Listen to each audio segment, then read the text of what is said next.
तू दे दे तपती रेत, मैं गुलिस्तान करूं, पहाड़ बना दे जितने चाहे, मैं उनमें सुरंग बनूं, तू लाख गिरा दे बिजली मुझ पे, मैं तो सतरंग बनूं। Hello everyone, welcome to digital learning platform of winsome international school. और आप ही जो तस्वीर देख रहे हैं ये वही तस्वीर है जहां से भारत ने अपने सपनों की उड़ान भरी। जी हां दोस्तों, मैं बात कर रहा हूं मिशन चंद्रयान की। चंद्रयान 1, 2 और हाल ही में एक सफल मिशन चंद्रयान 3 के बारे में। भारत के लिए एक ऐसा ऐतिहासिक मूवमेंट था ये, जब संपूर्ण भारत में खुशियों का माहौल फैला हुआ था। और हमारी आज की सीरीज होने वाली है चंद्रयान 1, 2 और 3 तीनों मिशन के बारे में। और उसके बाद मैं आपको बताऊंगा कि जो शेर अब शिकार कर चुका है, क्या वो अब चुप बैठेगा? तो बने रहिए मेरे साथ इस वीडियो के आखिरी तक। ये फोटो है चंद्रयान के ऑर्बिटर द्वारा ली गई विक्रम लैंडर की तस्वीर, लैंड करते समय 23 अगस्त की शाम 6:04 पर। सबसे पहला मिशन चंद्रयान 1 रहा, फिर चंद्रयान 2 और फिर चंद्रयान 3, यानी कि पूरी की पूरी सीरीज थी जिसे हम मून ट्रैवलर भी कहते हैं। चंद्रयान 1 अक्टूबर 2008 में इसरो द्वारा आंध्र प्रदेश के श्रीहरिकोटा से लॉन्च किया गया था और 312 दिन बाद यानी 2009 में संचार के बंद होने के कारण वो जो है पूरा बंद हो गया। यानी 312 दिन तक, पूरे 312 दिन तक चंद्रयान 1 ने अपना काम किया और जिस मिशन के लिए उसको भेजा गया था वो मिशन उसने पूरा किया। और वो मिशन था चंद्रमा पर पानी की खोज। भारत की पहली मानव रहित ये श्रृंखला थी जिसके साथ जो लूनार ऑर्बिटर और उसके अंदर एक इंपैक्टर भेजा गया था। बात कर रहा हूं चंद्रयान 1 के बारे में, जिसने चंद्रमा पर सफलतापूर्वक पानी के अणु और पानी की खोज का पता लगा। यही वो इंपैक्टर है जिसने पूरे मून की स्कैनिंग की और पता लगा कि कहां पर कितना पानी या किस मात्रा में पानी मौजूद है। और वहीं 10 साल बाद 2019 में चंद्रयान 2, जिसका लक्ष्य था चंद्रमा की धरती पर कदम रखना और उसके और अधिक तत्वों का पता लगाना, परंतु किसी टेक्निकल फॉल्ट के कारण जो उसका लैंडर था वो लैंड करने में असफल हो गया।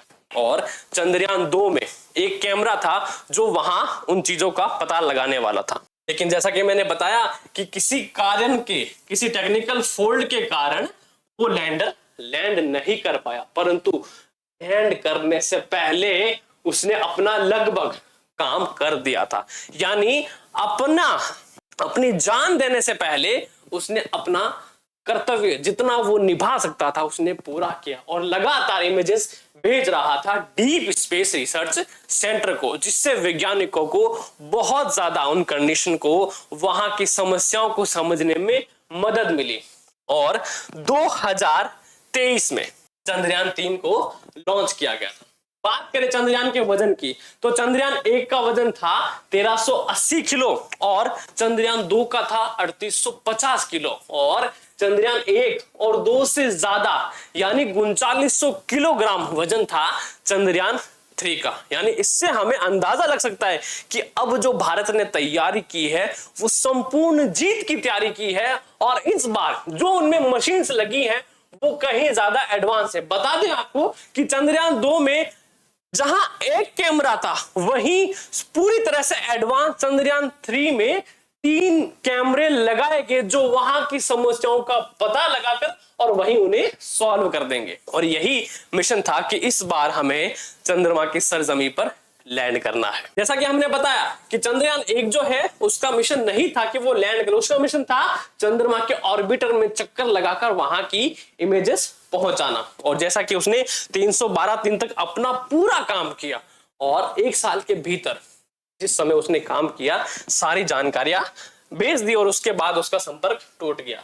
ये है उस चंद्रयान 1 के इंपैक्टर द्वारा बनाया गया इमेज, चंद्रमा का इमेज, जहां उसने पानी और उसके अणुओं को बखूबी अपने मैप में दर्शाया है, जिससे वैज्ञानिकों को वहां की स्थिति समझने में बहुत ज्यादा सहायता मिली। चंद्रयान 2 का मिशन, चंद्रमा की सरजमी पर वहां रोवर को फिक्स कर देना और उसके आगे की खोज करना था।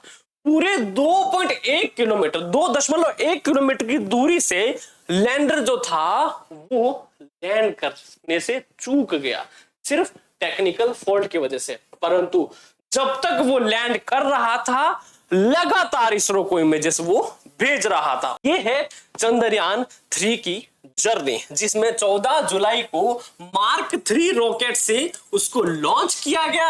अगस्त को वो ट्रांसोलर ऑर्बिट में जा चुका था और वहीं 5 अगस्त को सक्सेसफुली चंद्रमा के ऑर्बिट में प्रवेश कर गया। 17 अगस्त को अलग हो गया था प्रोपल्शन मॉड्यूल से, विक्रम लैंडर अलग हो गया था और तैयारी करने लगा लैंड करने की।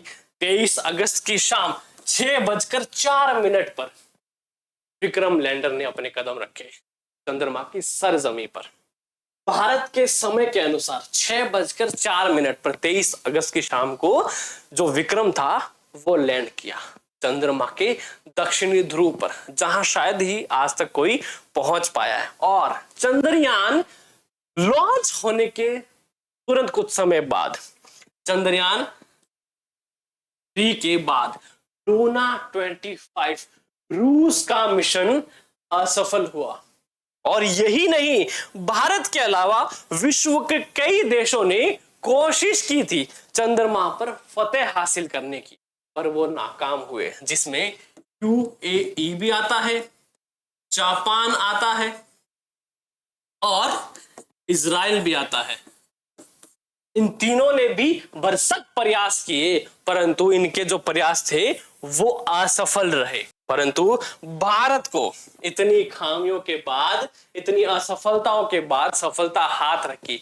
अब सवाल ये आता है कि जब शेर ने शिकार कर लिया है तो क्या वो शेर शांत बैठेगा? उसके मुंह पे क्या लग गया है? खून लग गया है। और जब शेर अपना शिकार करता है, उसको पता लग गया कि खून का स्वाद कैसा है, अब वो नहीं छोड़ेगा। तो क्या लगता है आपको कि इसरो चुप बैठेगा? नहीं, वो चुप नहीं बैठेगा। वो जंगल का वो शेर है जिसने एक शिकार करने के बाद लगातार कई शिकार करने जारी किए।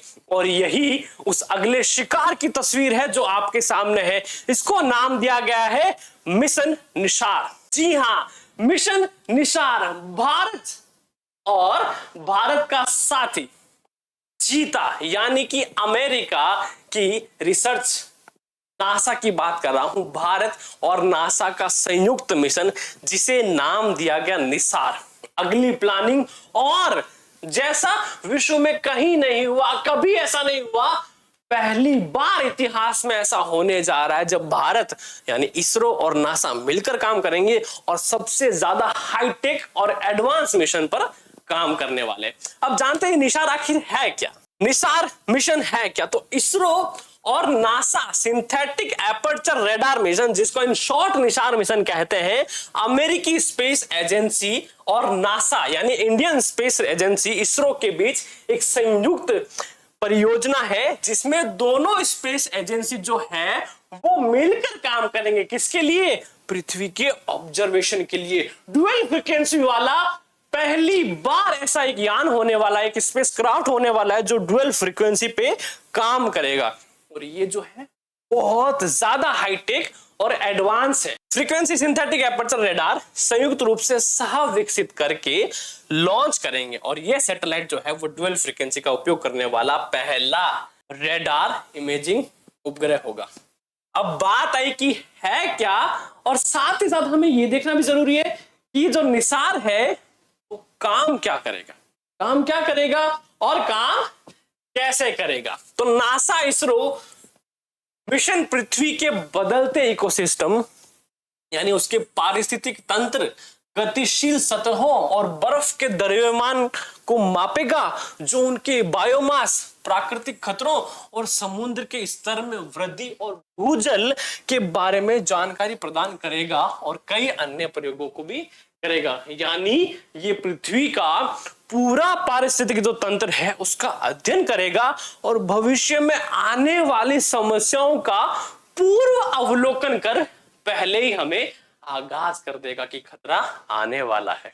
इतना एडवांस होने वाला है कि अब ये भविष्यवाणी भी कर सकता है, उन खतरों को एनालाइज कर, उन चीजों को एनालाइज कर ये प्रेडिक्शन करेगा कि अब क्या खतरा आने वाला है। आंशिक रूप से सोने के रंग के थर्मल कवर प्रोटेक्शन में लिपटे इस उपग्रह के बेलनाकार रेडार उपकरण पेलोड में 2 रेडार सिस्टम है, जिसमें पहला एस बैंड जो क्या करेगा, वहां फसल संरचना और भूमि और बर्फ की सतहों की खुरदरापन की निगरानी के लिए विशेष रूप से उपयोगी है और उसी तरह से उसको डिजाइन किया गया है। जबकि एल बैंड, यानी मैंने क्या कहा था, डुअल फ्रीक्वेंसी पे ये काम करेगा। पहला है एस बैंड, दूसरा है एल बैंड।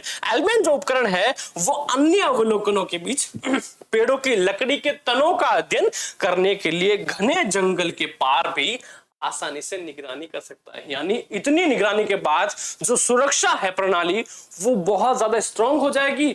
और जैसा कि वैज्ञानिक बताते हैं, पेड़ों से हमें हमारा इतिहास पता लगता है, वही चीजों का ये पता लगाने वाले हैं। इतना एडवांस है कि घने जंगल के बीचों बीच भी निगरानी रख सकता है। ये है 2 रेडार सिस्टम, एल बैंड और एस बैंड, और ये रहेगा उस रेडार का पूरा इंफ्रास्ट्रक्चर की कैसे वो करेगा। एंटीना लगे हुए हैं, एक्सरे वेव्स लगे हुए हैं, एंटीना लगे हुए हैं, हाईटेक टेक्नोलॉजी होने वाली है निसार के अंदर। ये निसार का जो रेडार सिस्टम है वो है। अब बात आती है कि इसको लॉन्च कब किया जाएगा। हमने देखा निसार मिशन है क्या, काम क्या करेगा। अब बात आती है कि सर इसको लॉन्च कब करेंगे। 2024 में संभावना है इसे लॉन्च करने की। निसार एक ऐसा सैटेलाइट है जो पृथ्वी की सतह को पूरी तरह से एनालाइज करेगा और डेटा तैयार करेगा, और इसका उपयोग एग्रीकल्चर मैपिंग, भूस्खलन के जोखिम वाले क्षेत्रों का पता लगाने सहित विभिन्न उद्देश्यों के लिए किया जाएगा। और अनुमानतः इस सैटेलाइट को 2024 में आंध्र प्रदेश के सतीश धवन अंतरिक्ष केंद्र से लॉन्च किए जाने की पूरी उम्मीद है। और हाल ही में मिली रिपोर्ट के अनुसार सैटेलाइट कम से कम 3 साल तक काम करेगा। निसार 12 दिन में पूरी दुनिया का नक्शा तैयार कर लेगा। इतना एडवांस है वो और इतना स्पीड से काम करेगा। यानी हाल ही में जो टेक्नोलॉजियां रही है पास्ट में, उन सबसे कहीं ज्यादा एडवांस केवल 12 दिन के अंदर पूरी दुनिया का, पूरे ग्लोब का जो मैप है, एडवांस सटीक और परफेक्ट मैप जो है वो ये निसार तैयार कर लेगा। इतना एडवांस निसार होने वाला है। अमेरिकी वायुसेना C-17 विमान बुधवार 8 मार्च को बेंगलुरु में उतरा और NASA ISRO synthetic aperture radar NASA ISRO synthetic aperture radar नाम याद रखना, अब ये आगे पूछा जाने वाला है। निसार को भारतीय अंतरिक्ष एजेंसी को सौंप दिया और इसे अमेरिका भारत संबंधों में एक मील का पत्थर माना जा रहा है। इसमें नासा और भारतीय अंतरिक्ष अनुसंधान संगठन में दोनों ने मिलकर तैयार किया।